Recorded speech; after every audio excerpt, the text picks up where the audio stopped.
Example 1 ಅದರ ಬಗ್ಗೆ ಮತ್ತೊಂದು ಕಾಂಬಿನೇಷನಲ್ ಅಧ್ಯಾಪಕ ಮಾತನಾಡೋಣ. ಇಲ್ಲಿ ಎರಡು ಪ್ರತಿರೋಧಕಗಳು ಎ ಮತ್ತು ಬಿ ವೋಲ್ಟೇಜ್ ಮೂಲ ವಿ ಯೊಂದಿಗೆ ಸರಣಿಯಲ್ಲಿ ಸಂಪರ್ಕ ಹೊಂದಿವೆ.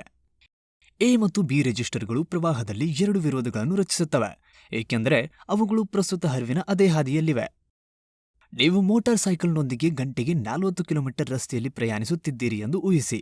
ಅಲ್ಲದೆ ಅದೇ ರಸ್ತೆಯಲ್ಲಿ ಎ ಮತ್ತು ಬಿ ಎಂಬ ಎರಡು ತಿರುವುಗಳಿದ್ದವು. ಬೆಂಡ್ ಎನಲ್ಲಿ ನೀವು ನಿಧಾನಗೊಳಿಸಬೇಕು, ಆದ್ದರಿಂದ ವೇಗವು ಗಂಟೆಗೆ 20 ಕಿಲೋಮೀಟರ್ಗೆ ಕಡಿಮೆಯಾಗುತ್ತದೆ. ಬೆಂಡ್ ಅನ್ನು ದಾಟಿದ ನಂತರ ನೀವು ಗಂಟೆಗೆ 40 ಕಿಲೋಮೀಟರ್ ವೇಗವನ್ನು ತಲುಪಬಹುದು. ಮತ್ತೆ ಬೆಂಡ್ ಬಿನಲ್ಲಿ ನಿಮ್ಮ ವೇಗ ಗಂಟೆಗೆ 20 ಕಿಲೋಮೀಟರ್ ಆಗುತ್ತದೆ. ಎರಡು ತಿರುವುಗಳು ಒಂದೇ ಹಾದಿಯಲ್ಲಿ ಇರುವುದರಿಂದ ಗಂಟೆಗೆ 40 ಕಿಲೋಮೀಟರ್ ವೇಗದ ನಷ್ಟವಿದೆ. ಇಲ್ಲಿ ಬೆಂಡ್ ಪ್ರತಿರೋಧಕ್ಕೆ ಸದೃಶವಾಗಿದೆ ಮತ್ತು ಮೋಟಾರ್ ಸೈಕಲ್ ಪ್ರತಿರೋಧವಾಗಿದೆ. ಆದ್ದರಿಂದ ಪ್ರತಿರೋಧಕವನ್ನು ಸರಣಿಯಲ್ಲಿ ಸಂಪರ್ಕಿಸಿದಾಗ ಪ್ರಸ್ತುತ ಹರಿವು ಪ್ರತಿರೋಧಕಗಳ ಸಮಯ ಮತ್ತು ಮೌಲ್ಯಗಳಿಂದ ವಿರೋಧಿಸಲ್ಪಡುತ್ತದೆ. ಸರಳವಾಗಿ ಪ್ರತಿರೋಧಕಗಳನ್ನು ಸರಣಿಯಲ್ಲಿ ಸಂಪರ್ಕಿಸಿದಾಗ ಎಲ್ಲಾ ಮೌಲ್ಯಗಳನ್ನು ಒಟ್ಟಿಗೆ ಸೇರಿಸಿ ಮತ್ತು ಅವುಗಳನ್ನು ಸೂತ್ರದಲ್ಲಿ ಬದಲಿಸಿ. ಎ ಮತ್ತು ಬಿಯ ಪ್ರತಿರೋಧಕ ಮೌಲ್ಯಗಳು ಕ್ರಮವಾಗಿ 20 ಮತ್ತು 40 ಓಮ್ಗಳು ಆಗಿರಲಿ. 10 ವೋಲ್ಟ್ಗಳೊಂದಿಗೆ ವೋಲ್ಟೇಜ್ ಮೂಲ ಅಥವಾ ಬ್ಯಾಟರಿಯನ್ನು ಸಂಪರ್ಕಿಸಿ. ಈಗ ಓಮ್ ನಿಯಮವನ್ನು ಬಳಸಿಕೊಂಡು ಪ್ರಸ್ತುತ ಹರಿವನ್ನು ಲೆಕ್ಕಾಚಾರ ಮಾಡೋಣ. ಪ್ರತಿರೋಧಕಗಳು ಸರಣಿಯಲ್ಲಿರುವುದರಿಂದ ಎರಡು ಮೌಲ್ಯಗಳನ್ನು ಸೇರಿಸಿ ಮತ್ತು ನಾವು 60 OHMಗಳ ಒಟ್ಟು ಪ್ರತಿರೋಧವನ್ನು ಪಡೆಯುತ್ತೇವೆ. ಈಗ I = V/R. ಸೂತ್ರದಲ್ಲಿ ವೋಲ್ಟೇಜ್ ಮತ್ತು ಪ್ರವಾಹದ ಮೌಲ್ಯಗಳನ್ನು ಬದಲಿಸಿ. ಇದು I = 10/60 ಆಗುತ್ತದೆ. ನಾನು 0.16 ಆಂಪ್ಸ್ ಎಂದು ಓದುವ ಪ್ರಸ್ತುತ ಹರಿವನ್ನು ನೀವು ಪಡೆಯುತ್ತೀರಿ. ಈಗ 30 ಓಮ್ಗಳನ್ನು ಒಳಗೊಂಡಿರುವ ಅದೇ ಸರ್ಕ್ಯೂಟ್ಗೆ ಇನ್ನೊಂದು ರೆಸಿಸ್ಟರ್ ಸಿ ಅನ್ನು ಸೇರಿಸಿ. ಆದ್ದರಿಂದ ಒಟ್ಟು ಪ್ರತಿರೋಧವು 90 ಓಮ್ ಆಗುತ್ತದೆ. ಸೂತ್ರದಲ್ಲಿ ಮೌಲ್ಯಗಳನ್ನು ಬದಲಿಸಿ ವ್ಯಾಲ್ಯೂಸ್ನ ಫಾರ್ಮುಲಾದಲ್ಲಿ ಪರ್ಯಾಯವಾಗಿ ಮಾಡಿ. ನೀವು I = 10/90 ಅನ್ನು ಪಡೆಯುತ್ತೀರಿ. ಪ್ರಸ್ತುತ ಹರಿವಿನ ಪ್ರಮಾಣವು 0.11 ಆಂಪ್ಸ್ ಆಗಿದೆ. ಸರಣಿಯಲ್ಲಿ ಎಷ್ಟು ಪ್ರತಿರೋಧಕಗಳನ್ನು ಸಂಪರ್ಕಿಸಿದರೂ ಎಲ್ಲಾ ಮೌಲ್ಯಗಳನ್ನು ಸೇರಿಸುವ ಮೂಲಕ ಅವುಗಳನ್ನು ಒಂದೇ ಮೌಲ್ಯಕ್ಕೆ ಪರಿವರ್ತಿಸಿ. ಉದಾಹರಣೆ 2. ಓಮ್ನ ನಿಯಮವನ್ನು ಬಳಸಿಕೊಂಡು ಸಮಾನಾಂತರ ಸರ್ಕ್ಯೂಟ್ನಲ್ಲಿ ಪ್ರಸ್ತುತವನ್ನು ಲೆಕ್ಕಾಚಾರ ಮಾಡೋಣ. ಎರಡು ಬಾಗುವಿಕೆಗಳು ಎರಡು ಮಾರ್ಗಗಳಲ್ಲಿ ಪ್ರತ್ಯೇಕವಾಗಿ ಸಂಭವಿಸುತ್ತವೆ. ಸಿ ಮತ್ತು ಡಿ ಪ್ರತಿಯೊಂದಕ್ಕೂ ಒಂದು ಬೆಂಡ್ನೊಂದಿಗೆ ಸಮಾನಾಂತರ ಸರ್ಕ್ಯೂಟ್ನಂತೆ. ನೀವು ಮೋಟಾರ್ ಸೈಕಲ್ನೊಂದಿಗೆ ಗಂಟೆಗೆ 40 ಕಿಲೋಮೀಟರ್ ವೇಗದಲ್ಲಿ ಪ್ರಯಾಣಿಸುತ್ತಿದ್ದೀರಿ ಎಂದು ಕಲ್ಪಿಸಿಕೊಳ್ಳಿ. ಎರಡು ಮಾರ್ಗಗಳು ಅಥವಾ ರಸ್ತೆಗಳ ಜಂಕ್ಷನ್ನಲ್ಲಿ ನೀವು ಎರಡು ಮಾರ್ಗಗಳಲ್ಲಿ ಪ್ರಯಾಣಿಸಬಹುದು. ನೀವು ಮಾರ್ಗ ಸಿಯಲ್ಲಿ ತಿರುಗಿದರೆ ನಿಮ್ಮ ವೇಗವನ್ನು ಗಂಟೆಗೆ 20 ಕಿಲೋಮೀಟರ್ಗೆ ಇಳಿಸಬಹುದಾದ ಬೆಂಡ್ ಅನ್ನು ನೀವು ಭೇಟಿಯಾಗುತ್ತೀರಿ, ಅಥವಾ ನೀವು ಮಾರ್ಗ ಡಿಯಲ್ಲಿ ತಿರುಗಿದರೆ ನೀವು ಬೆಂಡ್ ಅನ್ನು ಭೇಟಿಯಾಗುತ್ತೀರಿ. ಇಲ್ಲಿಯೂ ನಿಮ್ಮ ವೇಗ ಗಂಟೆಗೆ 20 ಕಿಲೋಮೀಟರ್ ಕಡಿಮೆಯಾಗುತ್ತದೆ. ಆದ್ದರಿಂದ ವೇಗದಲ್ಲಿ ಒಟ್ಟು ಕಡಿತವು ಗಂಟೆಗೆ 20 ಕಿಲೋಮೀಟರ್. ಹಿಂದಿನ ಉದಾಹರಣೆಯಲ್ಲಿ ಬೆಂಡ್ಗಳು ಸರಣಿಯಂತೆ ಹಿಂಭಾಗದಲ್ಲಿ ಸಂಭವಿಸಿದಾಗ ವೇಗದಲ್ಲಿನ ಕಡಿತವು ಗಂಟೆಗೆ 40 ಕಿಲೋಮೀಟರ್ ಎಂದು ನಾವು ಹೇಳಿದ್ದೇವೆ.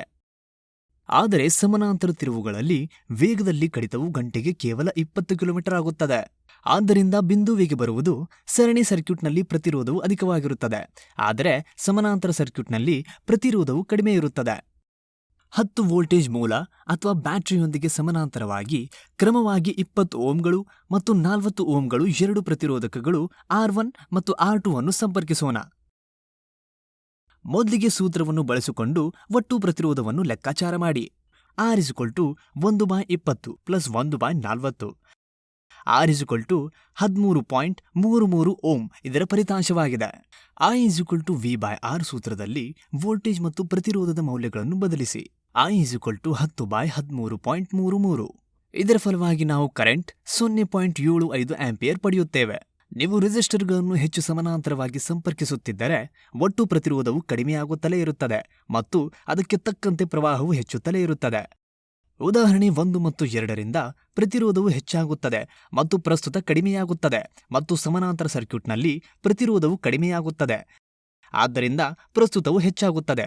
ಆದ್ದರಿಂದ ಓಮ್ ನಿಯಮವು ತೃಪ್ತಿಗೊಂಡಿದೆ. ಉದಾಹರಣೆ 3.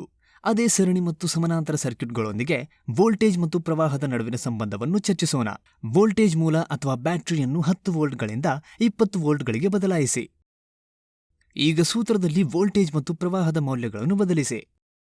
I = V/R, I = 20/60. ಪರಿಣಾಮವಾಗಿ ಪ್ರಸ್ತುತ I 0.33 ಆಂಪಿಯರ್ ಆಗಿದೆ.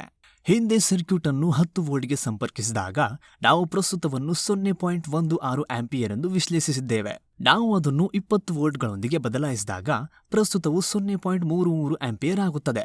ವೋಲ್ಟೇಜ್ ಹೆಚ್ಚಾದಂತೆ ಪ್ರಸ್ತುತವು ಹೆಚ್ಚಾಗುತ್ತದೆ. ಆದ್ದರಿಂದ ಓಮ್ ನಿಯಮವನ್ನು ಪರಿಶೀಲಿಸಲಾಗುತ್ತದೆ. ಅಂತೆಯೇ ಸಮಾನಾಂತರ ಸರ್ಕ್ಯೂಟ್ನಲ್ಲಿ 10 ವೋಲ್ಟ್ಗಳನ್ನು 20 ವೋಲ್ಟ್ಗಳೊಂದಿಗೆ ಬದಲಾಯಿಸಿ ಮತ್ತು ಸೂತ್ರದಲ್ಲಿ ವೋಲ್ಟೇಜ್ ಮತ್ತು ಪ್ರತಿರೋಧ ಮೌಲ್ಯಗಳನ್ನು ಬದಲಿಸಿ. I = V/R. I = 20/13.33. ಆದ್ದರಿಂದ ನಾವು 1.5 ಆಂಪಿಯರ್ ಕರೆಂಟ್ ಅನ್ನು ಪಡೆಯುತ್ತೇವೆ. ಹಿಂದೆ ಸಮಾನಾಂತರ ಸರ್ಕ್ಯೂಟ್ ಅನ್ನು 10 ವೋಲ್ಟ್ಗಳೊಂದಿಗೆ ಸಂಪರ್ಕಿಸಿದಾಗ ನಾವು ಪ್ರಸ್ತುತವನ್ನು 0.75 ಆಂಪಿಯರ್ ಎಂದು ವಿಶ್ಲೇಷಿಸಿದ್ದೇವೆ. ಅದೇ ಸರ್ಕ್ಯೂಟ್ಗೆ ನಾವು 20 ವೋಲ್ಟ್ನೊಂದಿಗೆ ಬದಲಾಯಿಸಿದಾಗ ಪ್ರಸ್ತುತವು 1.5 ಆಂಪಿಯರ್ ಆಯಿತು. ಆದ್ದರಿಂದ ವೋಲ್ಟೇಜ್ ಹೆಚ್ಚಾಯಿತು. ಓಮ್ಸ್ ಕಾನೂನಿನ ಪ್ರಕಾರ ಪ್ರಸ್ತುತವು ಹೆಚ್ಚಿದೆ. ನೋಡಿದ್ದಕ್ಕಾಗಿ ಧನ್ಯವಾದಗಳು ಹಾಗೂ ಒಳ್ಳೆಯದಾಗಲಿ.